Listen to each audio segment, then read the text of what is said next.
இன்றைய காலை பொழுதிலும் கூட இது வானத்தின் வாசல் புண்ணியத்தின் மூலம் உங்களை சந்திப்பதில் கர்த்தருக்குள் மிகுந்த சந்தோஷம் அடைகிறேன். இன்றைக்கு அநேகர் பலன் குன்றி காணப்பட்டு கொண்டிருக்கிறார்கள். கர்த்தருக்காக ஒரு சமயத்தில் சுவடு கொடுத்து ஓடினவர்கள் எல்லாம் இன்று ஆண்டவரை தேடாமல் பலன் இழந்து எல்லாவற்றையும் இழந்து போய் நிற்கக்கூடிய அநேக ஜனங்கள் இன்றைக்கு அதிகமாய் காணப்படுகிறார்கள். கிருபைகளை இழந்து, தாளந்துகளை இழந்து, வரங்களை இழந்து, வேதம் வாசிக்கிறதை இழந்து, தியானிக்கிறதை இழந்து அநேகர் இன்றைக்கு பலன் குற்றி போய் காணப்படுகிறார்கள். ஆண்டவர் சொல்லுகிறார், நான் உங்களுக்கு புது பலனை தருவேன் என்று ஆண்டவர் இன்றைய காலை பொழுதில் வாக்கு கொடுக்கிறார். இன்றைய காலை பொழுதிலும் கூட ஆண்டவர் நமக்கு தரக்கூடிய நல்ல வார்த்தை என்னவென்றால், ஏசாயா 40ஆம் அதிகாரம் 31ஆம் வசனம் இவ்வாறாக சொல்லுகிறது, கர்த்தருக்கு காத்திருக்கிறவர்களோ புது பலன் அடைந்து கழுகுகளைப் போல செட்டைகளை அடித்து எழும்புவார்கள்.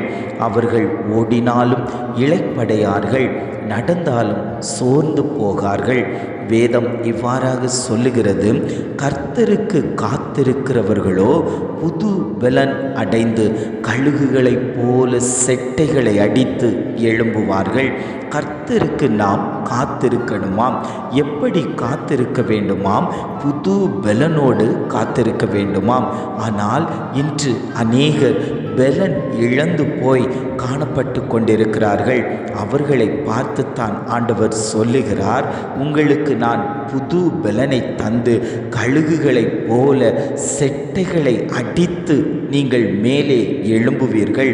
இப்பொழுது தாழ்மையான நிலையில் இருக்கலாம், சிறுமைப்பட்டு காணப்பட்டு கொண்டிருக்கலாம். என்னுடைய முன்னேற்றத்துக்கு வழிவாசல் இல்லையா என்று ஒவ்வொருவரும் ஏக்கத்தோடு தேவனை நோக்கி பார்த்து கொண்டிருக்கலாம். என் பலன் குன்றினதுனால தானே என்னால் வேலை செய்ய முடியவில்லை, என்னால் ஜெபிக்க முடியவில்லை, என்னால் வேதம் வாசிக்க முடியவில்லை. எனக்கு பலன் இருந்திருந்தால் நான் இன்னும் அதிகமாய் கர்த்தரை தேடியிருப்பேனே என்று அநேகருடைய இருதயத்தில் இந்த எண்ணம் தோன்றியிருக்கலாம். ஆண்டவர் சொல்லுகிறார், கர்த்தருக்காக காத்திரு, உனக்காக புது பலனை நான் தருவேன். அந்த பலன் எப்படி இருக்குமாம்? கழுகுகள் செட்டைகளை அடித்து எழும்புவது போல அவர்களை எழுப்புவேன் என்று ஆண்டவர் சொல்லுகிறார். அவர்கள் எப்படி இருப்பார்கள்? ஓடினாலும் இளைப்படையார்கள், நடந்தாலும் சோர்ந்து போகார்கள். எவ்வளவோ நடக்க பிரயாசப்படுகிறேன், ஆனால் என் இருதயம் ஒரு சோர்வடைந்தது போல காணப்பட்டு கொண்டிருக்கிறதா? ஆண்டவர் சொல்லுகிறார், உங்களை கழுகுகளைப் போல மேலே எழும்ப உயர செய்யும்போது நீங்கள் நடந்தாலும் சோர்ந்து போக மாட்டீர்கள், நீங்கள் ஓடினாலும் இளைப்படைய மாட்டீர்கள். உங்களுக்குண்டான புது பலனை நான் தருவேன் என்று ஆண்டவர் இன்றைய காலை பொழுதில் வாக்கு கொடுத்து கொண்டிருக்கிறார். அவர் சொல்லுகிறார், சோர்ந்து போகிறவனுக்கு நான் பலன் கொடுத்து சத்துவம் இல்லாதவனுக்கு சத்துவத்தை பெருக பண்ணுகிறேன். இளைஞர்கள் இளைப்படைந்து சோர்ந்து போவார்கள், வாலிபர்களும் இடறி விழுவார்கள். ஆனால் கர்த்தருக்காக காத்திருக்கிறவர்களோ புது பலன் அடைவார்கள் என்று ஆண்டவர் வாக்கு கொடுக்கிறார். நீங்கள் எத்தனை பேர் கர்த்தருக்காக காத்திருக்கிறீர்கள்?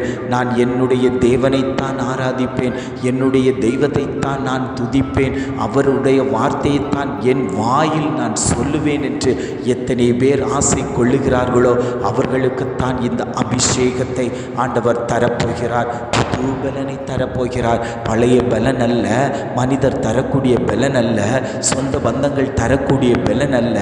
அவர் சொல்லுகிறார், நான் உங்களுக்கு புது பலனை தருவேன். அந்த பலன் உலர்ந்து போய் கிடக்கக்கூடிய உன்னுடைய சரீரத்தை அது பலப்படுத்தும்.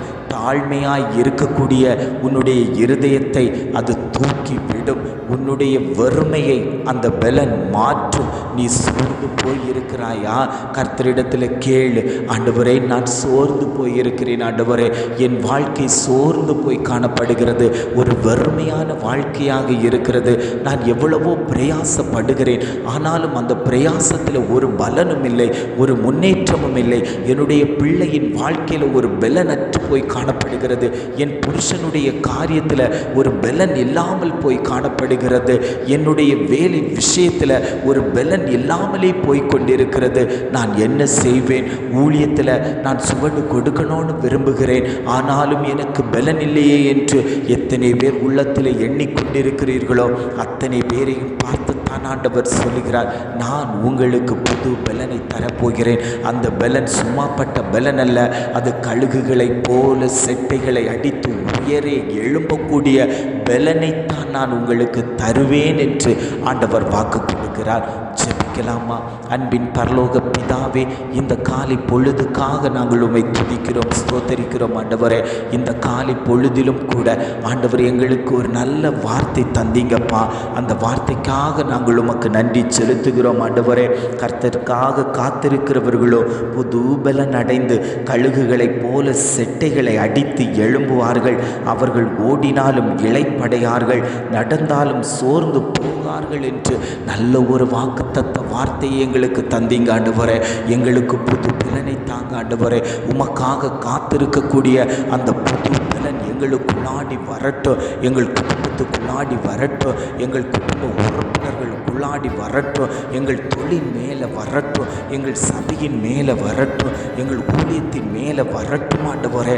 நாங்கள் ஓடினாலும் இளைப்படையாதபடிக்கு, நாங்கள் நடந்தாலும் சோர்ந்து போகாதபடிக்கு தேவன் எங்களுக்கு புது பலனை தந்து எங்களை எழுப்பும்படியாய் நாங்கள் ஜெபிக்கிறோம் ஆண்டவரே. இதை கேட்டுக்கொண்டிருக்கக்கூடிய ஒவ்வொரு குடும்பத்தையும் தேவன் ஆசீர்வதிக்கும்படியாய் நாங்கள் ஜெபிக்கிறோம் ஆண்டவரே. ஒவ்வொரு தேவ ஜனங்களையும் பலப்படுத்தும்படியாய் நாங்கள் ஜெபிக்கிறோம். பலப்படுத்துகிற கிறிஸ்துவினாலே எல்லாவற்றையும் செய்ய பலனுண்டு என்று சொன்னது போல உம்முடைய கரத்தினால் ஆகும் ஆண்டவரே. அப்பா, அந்த பலனை எங்களுக்கு தருவது உம்முடைய கரத்தினால் ஆகும். நாங்கள் கேட்கிறோம், விசுவாசத்தோடு உம்மையே நோக்கி பார்க்கிறோம். நீர் அப்படிப்பட்டதான பெரிய காரியங்களை தேவன் எங்களுடைய வாழ்க்கையில், எங்கள் குடும்பத்தில், இதை கேட்டுக்கொண்டிருக்கக்கூடிய ஒவ்வொரு தேவ ஜனங்கள் மத்தியிலும் தேவன் செய்துவிட்டதற்காக நாங்கள் உமக்கு நன்றி செலுத்துகிறோம். எங்களை தாழ்த்தி தருகிறோம். கன மகிமை எல்லாம் உமக்கே செலுத்துகிறோம். மீட்பர் இயேசுவின் மூலம் ஜெபம் கேளும் நல்ல பிதாவே. ஆமென், ஆமென்.